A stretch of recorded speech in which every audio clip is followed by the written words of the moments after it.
It's a Saturday morning and I'm back at the rooftop garden here at Bongo. It rained all night, so the floor is quite wet. The sky is overcast and a bit gloomy, like the future for some of us. But I guess some of us are still raking in millions. So as long as miserable me is part of wealthy we, we should be okay.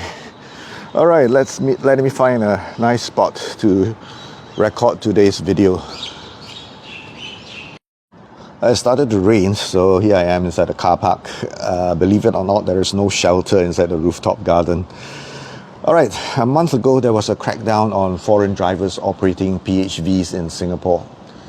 Malaysia reacted to our enforcement, giving all that nonsense about affecting the livelihoods of thousands of Malaysians and even our bilateral relations. Now that's missing the point. Apart from Malaysian politicians, there's a Singaporean comedian who also chose to miss the point. Following the LTA's recent enforcement against cross-border PHV services from Malaysia into Singapore, Hossan Leong appealed to our Acting Minister for Transport, Jeffrey Xiao, to explore practical solutions that better serve commuters. Now, Singapore's Acting Minister for Transport, Jeffrey Xiao, has shared that Singapore is currently discussing cross-border transport solutions with Malaysia that will serve the needs of commuters and taxis and PHV drivers. Now that's diplomatic.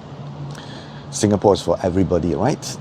Mr. Xiao added that this will take time as it will require agreement between both sides.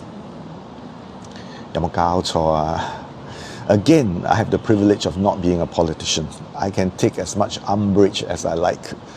Malaysia has no business interfering with the rules that apply in Singapore. I was talking to a PHV driver yesterday and he educated me. I think he should educate the politicians as well. You see, it is completely legal for appropriately licensed vehicles to ferry Malaysian passengers across the border, provided that they either return to Malaysia empty or carry the same passengers, exactly the same passengers, back to Malaysia.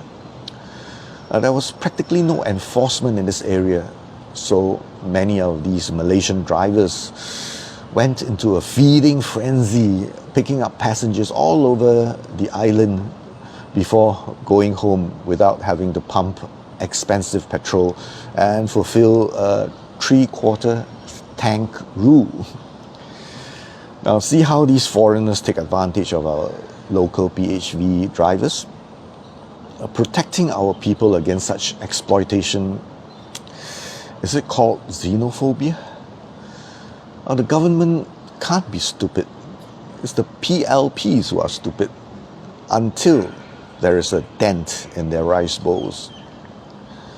Meanwhile, Malaysian Transport Minister Anthony Loke said on 18th of August that his country hopes to introduce cross-border ride-hailing with Singapore to increase connectivity. But is it really about increasing connectivity?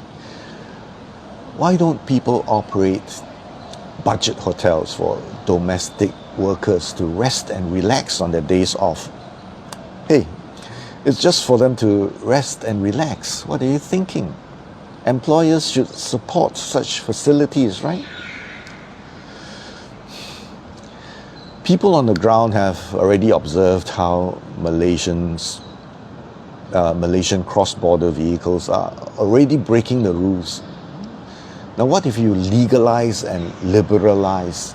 Sure, Malaysian drivers will be pouring in to earn SGD, but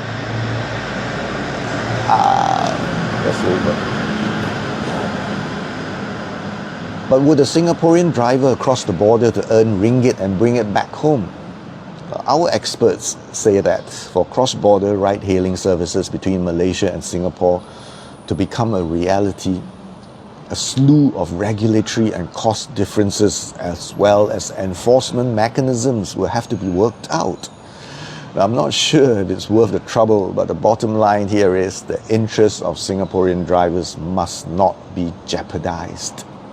Singapore is not for everybody, period.